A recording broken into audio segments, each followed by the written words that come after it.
Can I think of a cocktail with banana liqueur and peanut butter whiskey?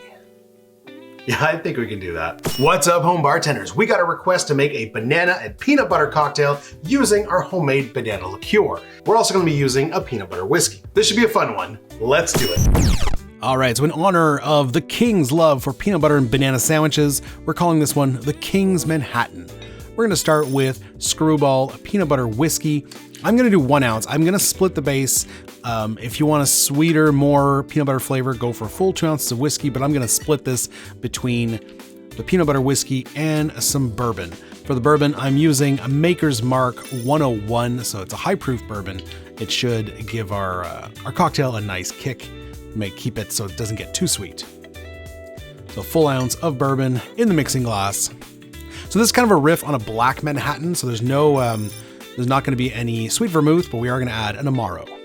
Next up, 3/4 ounce of our homemade banana liqueur. There we go. And lastly, 1/2 ounce of Amaro de Angostura. Now, I decided to use this one mainly because I don't use this one that often, but use whichever Amaro you want. I originally was going to use Montenegro before I decided to use Angostura. Use a Verna if you want, whatever you got. For bitters, we're going to do a dash of chocolate bitters and a dash of vanilla bitters. I've got these vanilla ones from Kinsip Distillery here in Ontario. But again, use whichever bitters you want. Okay, we're gonna give this a good stir with the crazy face, and we're serving it in a nice coupe. For garnish, we made a nice mini peanut butter banana sandwich. Look at that, looks amazing. Cheers. Well, there it is, the King's Manhattan. Hopefully Elvis would be proud. Let's just get this little sandwich out of the way. We'll just set that right there for now. Cheers.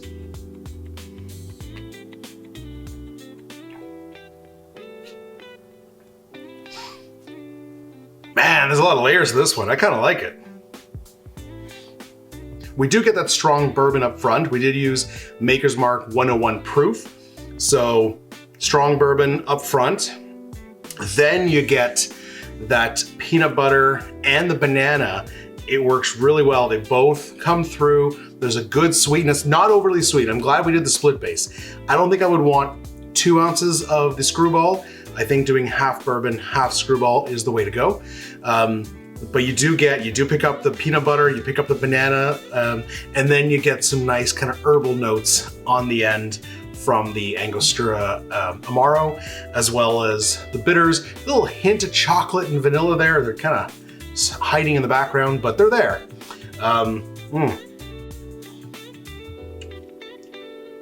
Wow, this is actually really, really good.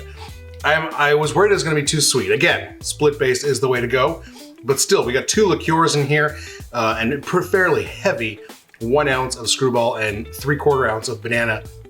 So there definitely was a risk of this becoming too sweet. I mean, it is, compared to other Manhattans, it is on the sweeter side. Just the nature of it, we're going peanut butter banana. I mean, it's gotta be sweet. Wow. Hey, this is really good.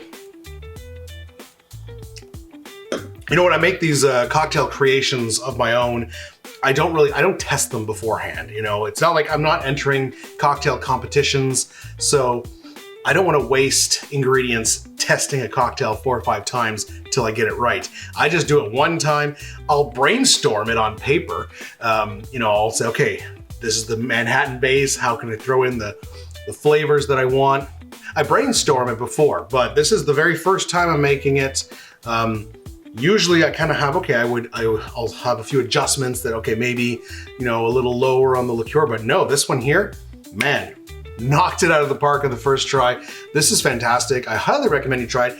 If you've got banana liqueur, if you've got the peanut butter whiskey, yeah, definitely give this one a try. And I used Amaro Angostura simply because I had it, I want to use it. I don't use it in a lot of, there's not too many recipes that call for specifically Angostura, which is why I decided to use it. But I originally was going to use Montenegro. Use that, use a Verna, use whichever Amaro you want. I think Angostura turned out to be a good fit. I think Montenegro would be great as well. Try whatever you want, whatever you got. We've been going crazy with banana this week. If you want to see my latest banana liqueur recipe, click that video right there. If you want to see more banana cocktails, we have a whole playlist of banana cocktails. You can click this playlist right here. We will see you in the next one, guys. Cheers. Not bad.